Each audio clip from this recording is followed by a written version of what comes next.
Well, everyone, welcome to Camille's Harem. Not just a podcast by novice writers for novice writers, but also a YouTube channel for novice writers by novice writers.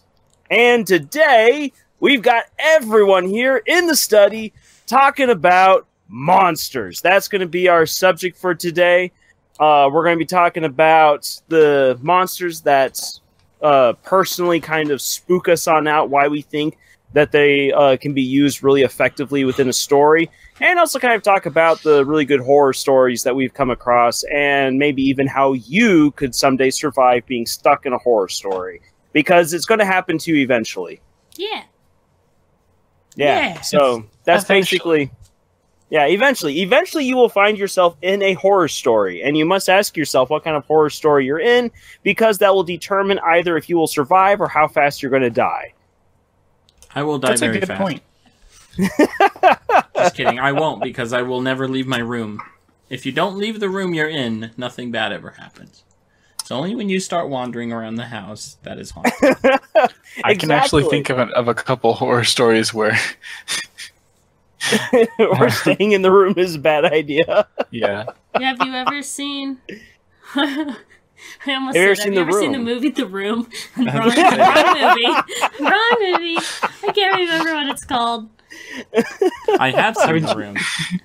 It's something I can't unsee either. Yeah.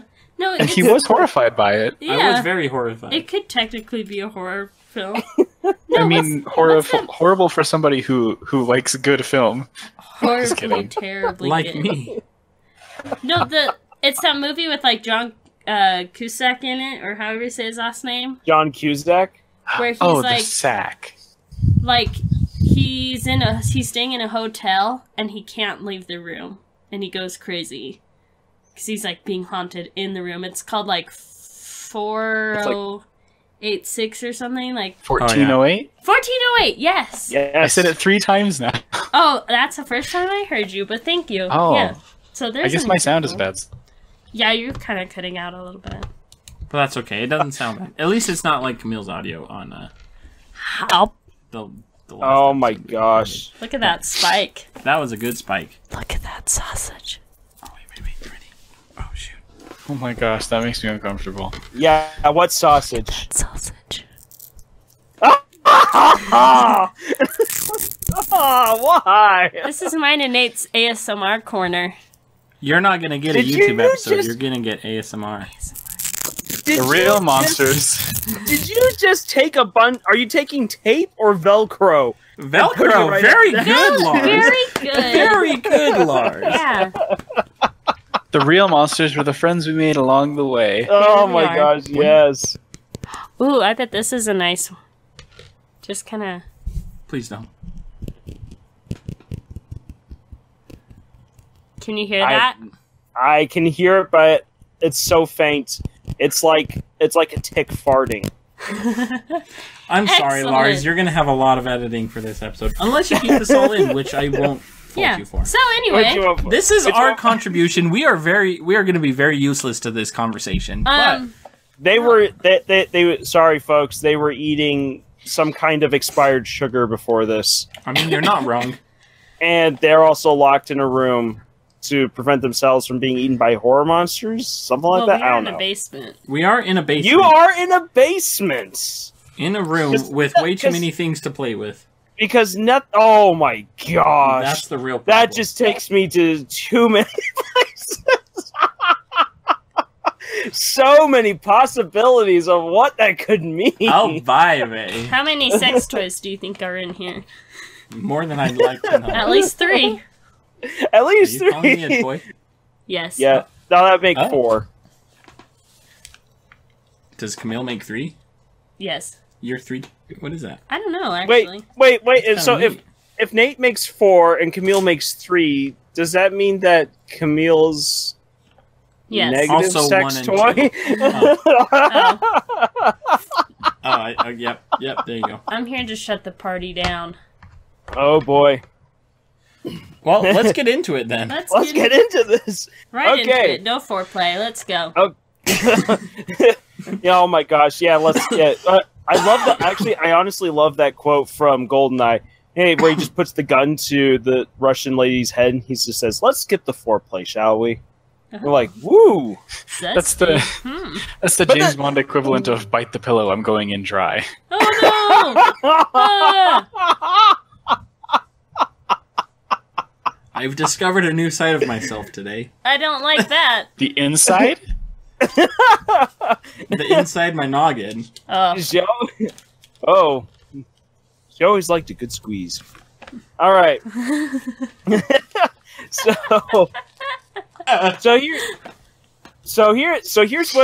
what I have on the subject of monsters, other than ourselves. Truly. And I'll be honest here. This is me as a novice writer really diving on into here, like without my scuba gear. So I need Vince here to help me out if I totally butcher anything that I say here. But basically, when you think of monsters, you gotta really think of monsters kind of as an embodiment of what we fear combined with the unknown. And often we contextualize and we envision monsters around the things, the feelings that we have, sometimes the places, and really also the questions that altogether frighten us. And so because of this, monsters take on a wide variety of shapes and forms. So you can go from vampires basically being an embodiment of immigrants that people were afraid of to just about anything, really. Actually, if we go back really far, werewolves is a sign that you're afraid of people who are descendants of gods. What? Oddly enough. Like that. Wow. Yeah. If you go really far back, it's kind of what it is, because the Greek mythology has the original werewolf. Huh. Yeah. Odysseus. Yeah. Fun fact: Odysseus is part wolf. That's why he's so smart. That sounds like a branching off point for a lot of fan fictions. Yeah. Yeah. And so we have unscrewed the bottle cap. Let's screw it right back on and seal it, because we're talking about monsters. They're talking about monstrous things. Yeah, that was a very nervous laugh from Nate. I'm already Googling it. Oh no. Oh no. Well, okay, Vince. Anyway, Vince, save us. Yes. I definitely agree with you there. Monsters, like, they're the sort of embodiment of our fears. Like, monsters, of course, wouldn't be scary if we didn't fear them, and that's kind of the point, obviously. So, and monsters That's very really circular reasoning. Thank you. Basically, I've heard fear sort of. I've heard of fear being whittled down to a couple basic things. We have like fear of disease, which sort of covers like gross stuff like the icky, creepy crawlies and things.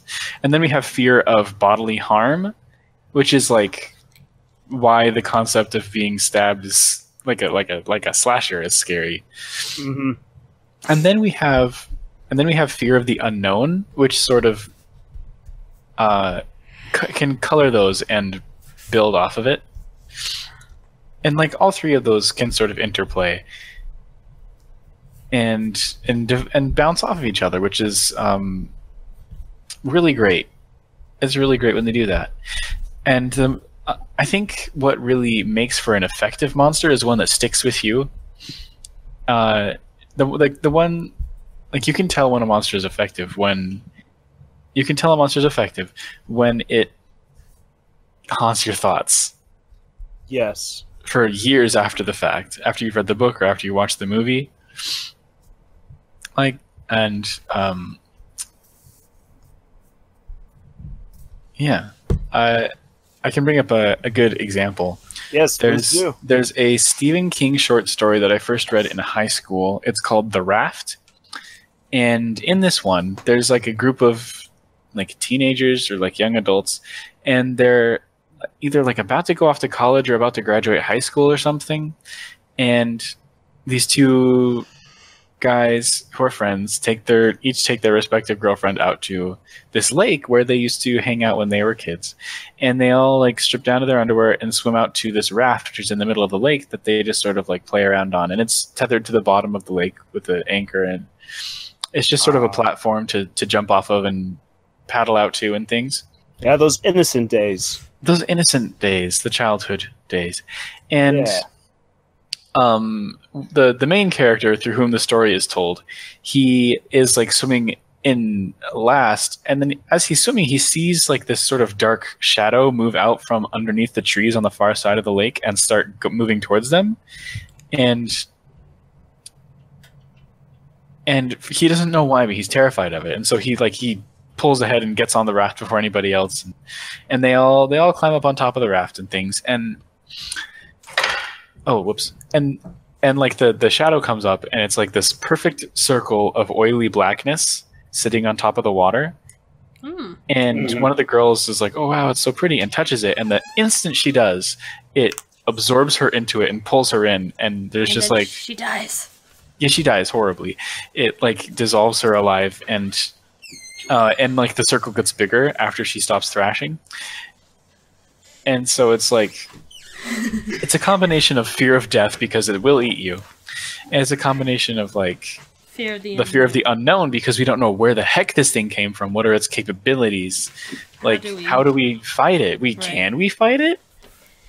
Do we just die? Yeah, I mean, the answer to that is yes. Spoilers. I mean, to anybody who hears that it's a Stephen King story and doesn't automatically assume that most of the characters are going to be dead by the end. Because Stephen King just loves his characters. He would never do anything bad. Oh, no. Yeah. He would never. And yeah, wait, so Stephen King doesn't like his characters? No, I never said that. We never said that, Nathan. Stephen King, if you're listening to this, please ignore him. Okay. Mr. King. Mr. King. We love you. Mr. Steven. King Steven. King, Steven. Man. But I could, like, the thing is this, when you first talked about this, like, beforehand, as we were discussing what we would talk about for this video. I remember, like, when you talked about the raft, and especially now hearing it again, like, I'm just envisioning just like the horror of, like, not like, it's not even just like, oh look, here's this thing, where did it come from, and it's going to kill us, but they're stuck on a raft out in the middle of a lake, and it's at nighttime, by the way. And nighttime, so it's like you're screwed. Like, how you can't escape it, and I think that's one of those things that, like, in so many people just like envision, for instance, like, okay, well, like, you obviously know that the killer is up the stairs or that the evil's behind the door, and just turn and walk away. It makes so much sense, but it's so much more horrifying when the means of escape is either non-existent or you just can't see it. Yeah, like, it's so much scarier when you're trapped in the situation, or alternatively, when you're trapped physically in the situation, or alternatively when you're trapped like in some sort of, I would hesitate to say psychic, but like a mental way, like maybe the key to the next thing that you have to get is past this monster, or like you have to learn something about it, or something like that. Yeah, it's like the mental trap. Yeah, when you're trapped in the room with the monster is a good moment. Let's see.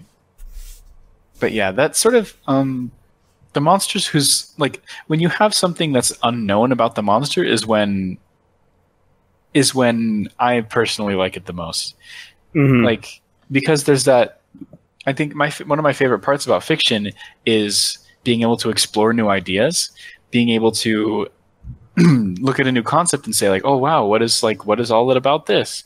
Oh, there's this okay, no. But like, Freddy Krueger is, I guess, interesting in that he's relentless and he will get you, kind of thing. but that doesn't really make for, I don't know, that's not the kind of horror that I like. It's the kind of horror I like is the one where there was hope at one point, and then the characters like destroy it through their actions on accident. Yeah, that's like I love that theme, especially in like the old Twilight Zone stories, where like you have moment like you realize as after you've come to the end of an episode and you get the spooky or creepy twist at the end. There's always something that you're like, wait a second, had they known, like you could have fixed it or you could have saved them in that situation, like How to Serve Man. Oh yeah, exactly. It's like had you translated the book faster, or had you asked the right questions sooner, you would not right now be thrown onto a spaceship to get eaten. Right. Or in another book, this one's like what, The Ruins? I forget who it's by. I can Google that real quick. It's like the entire conflict of the story could have been solved if they didn't touch the flowers. Like nobody was forcing them to. They just kind of like walked up to it, and like the people who are like guarding the hill where all these like vines are on. The vines are evil, by the way. Once you touch them, you basically have the spores in you, and the vines are sentient, and they'll suck your blood out and mock you because they can make noises. Anyway, it's horrible. Yeah. And just sneeze away. I can't. It's just so sudden. It was sorry. It's The Ruins, a novel by Scott Smith. A novel set on Mexico's Yucatan Peninsula. Yeah,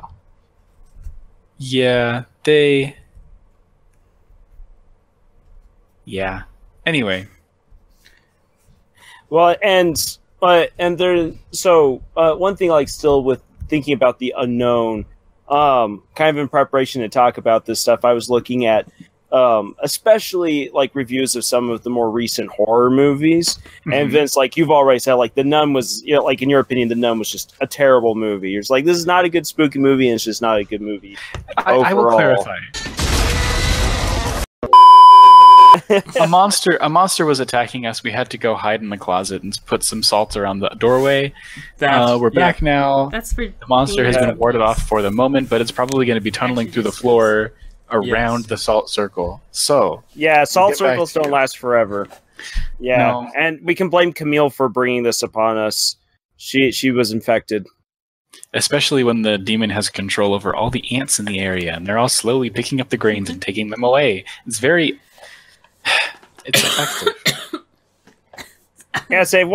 Say seriously, why don't we see that actually happening? I mean, we do have the demons who every now and then blow on the line of salt, but there's so many other ways of getting around salt lines.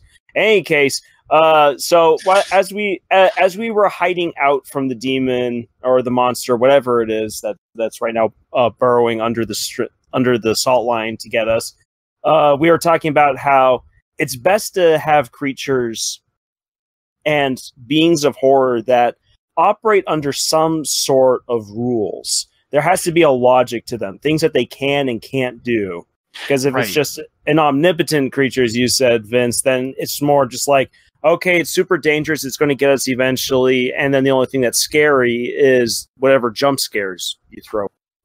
Right. Like, I mean, maybe not, like, I don't know. I'm not that... sorry, let me start over. Cut that last bit, please. Okay. It leaves a sort of... Oh my gosh! Get that sausage out of your mouth. Yes. So, yes, Daddy. It just sort of leaves... Daddy. Oh my god. I'm sorry. I'm done. You guys are no help tonight. I'm trying. I'm doing my best to mute the microphone anytime Camille has to cough, and it's just causing all sorts of fun. But continue. We are good. All right. Okay. It just leaves a sour taste in my mouth when the monster, or like whatever, I guess monster for for the lack of a better word. Let's just use monster as a blanket term for the antagonist in a horror movie. Yeah. It leaves a sour taste in my mouth when the monster is just omnipotent. Like, you couldn't stop it from the beginning.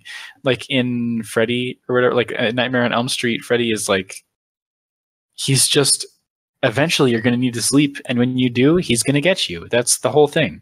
I think at one point, like at the end of one of the series or whatever, they just decide that they can be just not scared of him, which is a really cop-out way to beat him, I feel. Yeah. Like maybe if they had tried lucid dreaming, I don't know. But contrast that with, let's say, like the Alien from it's super dangerous, super fast, super like, it'll destroy you if you're not incredibly careful and lucky, but it still can be killed. It can be crushed and thrown out of the airlock into deep space. It's like there's still a way to defeat it, and you need to have that hope there, because it's all that much more effective to crush the hope instead of it just being like a goose chase with no ending. Mm-hmm. And that's one of the reasons why I really like Edgar Allan Poe's short story, The Mask of the Red Death. It's one of my favorites in terms of horror stories, because you have all of these people who think that they can escape the Red Death disease by holding themselves away in an abbey and just waiting it out. And the thing is that historically speaking, during the Black Plague, there were people who did this and did end up surviving. And in fact, there's even a really hilarious set of stories called the Decameron that details the lives and the stories told by these people as they do just that. And they survive the Black Plague after like 111 days, something I think it is. Then they come down, they're like, wow, look at that, we survived the plague.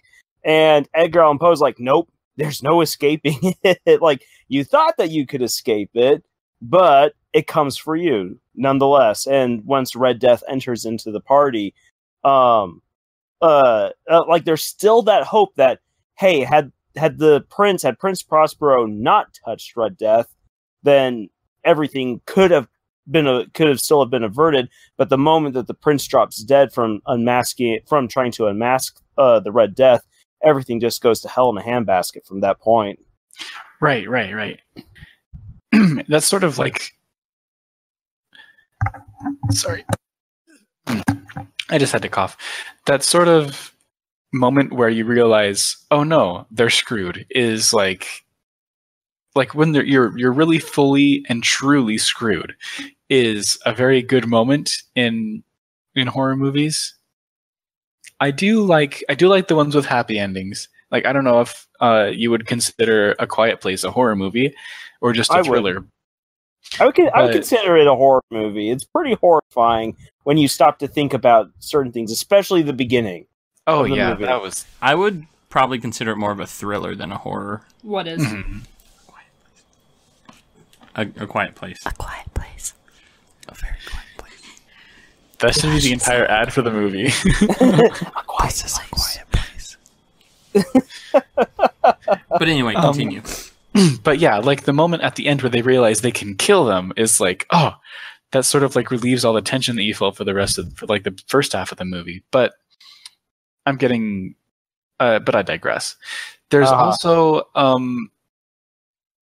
the slow realization that you had no hope from the beginning is also a very good way to do it. Like in a lot of H.P. Lovecraft's works, like I feel like I bring him up a lot, and I'm not condoning how bad of a person he was, but I like his ideas in cosmic horror. But anyway, oh yeah, he's got some great ideas. Like the sort of idea that everybody is blissfully unaware of like Cthulhu and the Migo and the Shoggoths and all this stuff, but like you start digging deeper and it's like, what the heck is, like, what is that? this is so wrong. Like that can't be right. And then you like dig a little deeper, and it's like, no, it's all around us. It's everywhere, and you just have to hope that they don't notice you. That's the hope that you can hold on to, is that they don't notice you, knowing that's like if they ever, like, I don't know, if the old gods turn over in their sleep, they'll crush you. Like, I don't know, you know? Yeah. Oh yeah. Well, if you get too close to Astaroth, sorry, not Astaroth. That's Azathoth. Astaroth is the name of a demon from the Ars Goetia. Goetia? I'm not pronouncing that correctly, but I got to do some little spooky reading. But if you just get too close into the deep tangled space where Azathoth dwells, you'll go crazy, and he's just sleeping, and your mind will burn away and you'll die, and he's just taking a nap leisurely. It's like the one hope you have is that they don't wake up, and you just long for the day before you learned all this, where you could just go and just turn the other direction and not think about it and not know. Yeah. A lot of the times no actual harm comes to the protagonist in those stories. And like they escape unscathed, except for now they have this knowledge of there's these things and they exist and you can't stop them. And you can just hope that they don't attack. And that in many ways it reminds me of The Ring, where like there's that slow burn realization that there is, like, it doesn't matter if you solve the death of the young girl. It doesn't matter if you actually come to understand the rules and what's going on behind it. You're screwed unless you pass on the curse.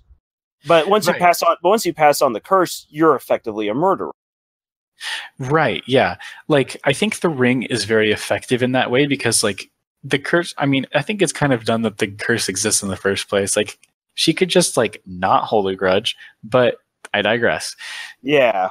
Well, I mean, it's originally a Japanese horror, and anyone who dies a non-peaceful death in Japanese stories basically comes back as a ghost. Yeah.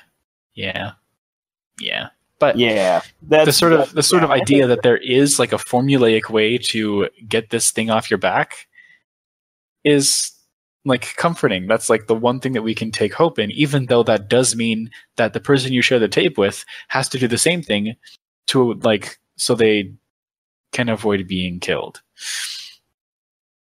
Mm-hmm. And wait, so yeah. Yeah. And so yeah, I already discussed how, like, I think monsters whose nature or motivation is unknown is like probably like my favorite / the kind of monster that scares me the most. For example, when I was a kid, I never watched the Child's Play movies. That's the one with Chucky in it, right? Yeah, that's Chucky. And I never watched them, but my babysitter told me about Chucky. And to my child brain, the idea of a doll that would murder you was so much scarier than just like a person murdering you. It was like the idea of getting stabbed a lot mixed with the idea of, why is the doll moving? Why is a demon inhabiting it? That's what I thought it was. I didn't know it was a guy. I just thought there was a demon in it. But I'm like, why is there a demon inhabiting this doll? Why is it getting, like, why can't I just get stabbed like a normal child? And and I had never even seen the movie. I never even saw an advertisement till like 3 years after the fact. But it would keep me up at night. It would like terrify me.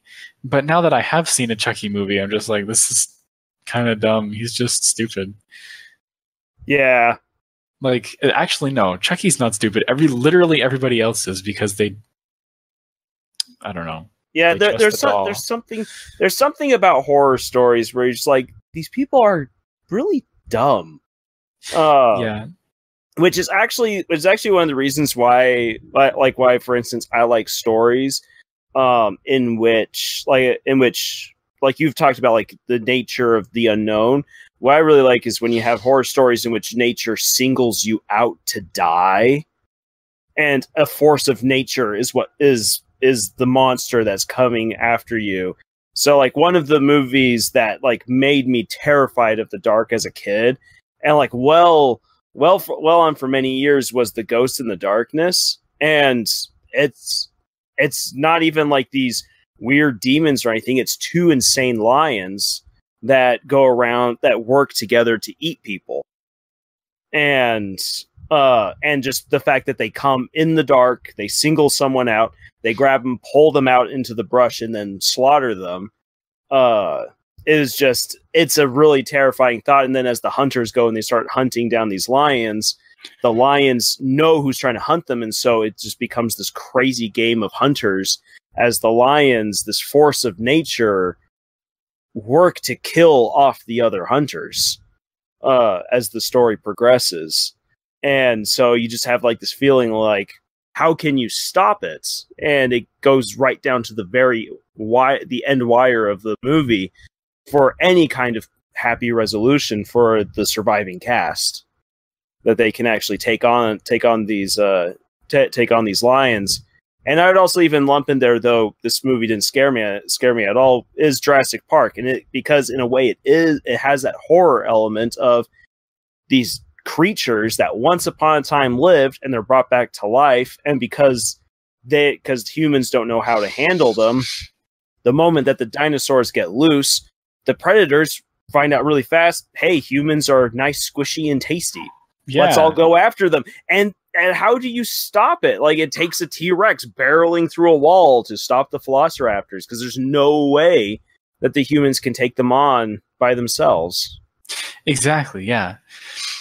Like, that sort of force of nature thing is I think that's a good, that's a very good horror idea. Let's see. Nathan, Camille, what scares you the most?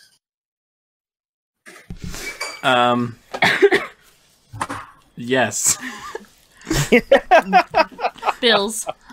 Yes. Bills. No, I think so I am not that familiar with horror at all. It is one of my, I wouldn't say least favorite genres, but it's certainly up there. Not because I think they're bad, they just aren't my cup of tea. But I do think a lot of things that associate with horror or with villains, not villains. Let me try this again. Let me start over. Words. I am struggling with my wordsies. I'm gonna put my headphone in so I can't hear anything. Okay, no, that's actually more distracting. I think a big part of what makes horror monsters so scary is also what can make villains so scary. And villains I do know. It's the way that they're foreboding. I enjoy the way that they are. So a good villain is foreboding. They're told beforehand, and you can see them, but you don't see all of them. With a villain, you may see the person themselves, but you don't see who that person is. And with a monster, you can see the monster, but not well enough to establish what it actually looks like. Does that make sense? That's pretty good. Yes. That's literally my 2 cents. I have much less. So sorry. I don't have much more to add to this. Well, I think that's pretty good, just because that is something that I brought up before with Vince, is that it's so hard to really have a good reveal moment in any kind of monster story and still have the monster be super crazy, terrifying, unless it's something as Vince says, you either still have absolutely no idea what it is or what its motivations are, it just is, or you realize now what it is, and now you realize just how screwed you are. There That's still needs to really be some the best element way. of unknown. Yeah. And that can be in many different forms. Right. Ooh. It's always important to have some sort of element of unknown, even in stories that have elements of horror, but or maybe aren't horror. Actually, hold on. Let me tell you one more an example. So there's this old Disney movie called The Watcher in the Woods. Oh, yeah. It's Disney's attempt at horror. I actually really enjoyed it. It spooked me a lot. I'm easily spooked. I don't know why I like horror, but You're a thrill junkie. It's oh man, I just love punching myself in the face. Wow. But this anyway. It was like mysterious. It was super like spooky. There was twists and turns and like dark mysteries at every corner. But then towards the end, it just like you figure out what the whole mystery was. You figure out what the monster is, and it's just like, well, this isn't scary anymore. This is just campy, and I actually wish that I didn't know. Mm-hmm. Like, it's not even that entertaining of a movie now. It's just like I could have gotten the same amount of entertainment out of reading the end of the plot on Wikipedia. It's, Yeah. That's an example of a bad reveal, and I don't want to reveal it because, because that kind of ruins it all. Yeah. But here's though I think a good. There are two good reveals that I particularly enjoy, and it's interesting because they pull it off in actually very different ways. First of all, you have Over the Garden Wall. When you finally get that moment, you get a brief moment to glimpse what the beast is, and when you get to see him. He's no longer quite as scary as he is when he's just completely shrouded in darkness, and all you really just get is the outline and the crazy eyes. Right. But it's still terrifying because there's no explanation of where he comes from or even really why he's after the kids. You just know that he is after the kids. You know the mechanics of what happens when he catches the kids, but his motivations are still unclear. And that makes him still this terrifying entity, even though he's now been revealed, as well as his weakness. And right. and then Gravity Falls with the Halloween trickster. I mean, it takes a really hilarious turn once you realize who the trickster is and his backstory. But in many ways, it's still absolutely terrifying. And I think in this case, it's because you fully now understand why the trickster does what he does. Because at first you're just like, oh, this is super creepy, this weird scarecrow guy who comes and attacks children who don't have the Summerween spirit. But like once you realize what his motivations are, he becomes even more terrifying because you realize there's no stopping him at this point because he's marked Dipper for death. And so he's coming to kill Dipper no matter what. Right. Yeah, and, he like when you the single best way to make your monster no longer scary at all is to explain it. Is to say like this is where it's from, this is what it does, this is his like mom's name, this is like this is the name of his first pet. Just like now and it's like a real temptation to do that as a writer. It's like, oh man, I love this cool monster that I made. Here's his report card. Here's his dossier or whatever. But then once you've done that, it's like, oh man, he doesn't have any spook left to him. You've deflated the spook and he's just Oogie Boogie full of worms now. Like, I mean, he's just a pile of worms. You've undone the Oogie Boogie kind of thing. And you can like catalog the worms and you know what they are now, and so it's no longer like scary. It can be still threatening, like the xenomorphs or whatever. Like those things will kill you. They'll get you. But dead. Like once you know like what they are, what they can do, like why they are, all that stuff, it ceases to be scary in that certain way that's very important to horror stories.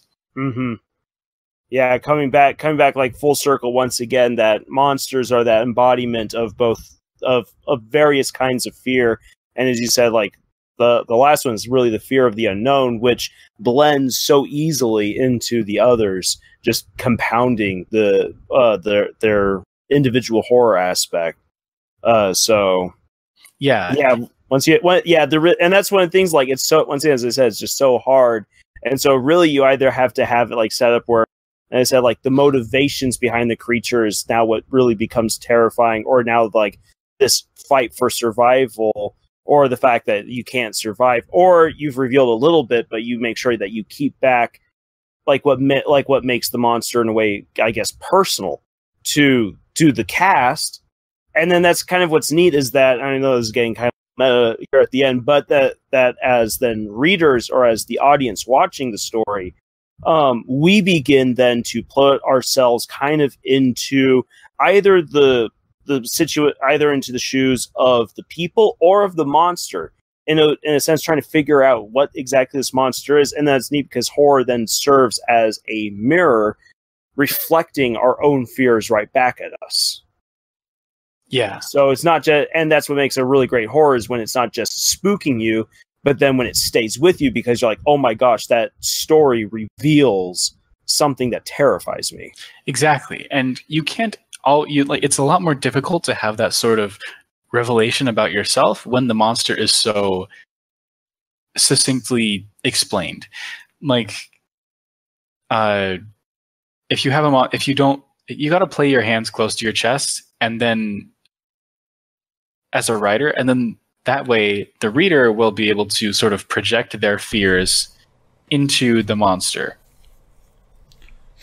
Yeah. Like as a child, I was scared of, demons, obviously, getting stabbed. Yeah. But, and that's why that's two of the reasons why Chucky was very scary to me. I didn't understand his motivations and everything, but now I do.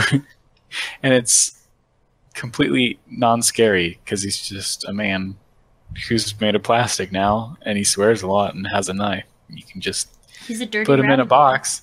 Yeah. He's so easily defeated. You just put him in a box.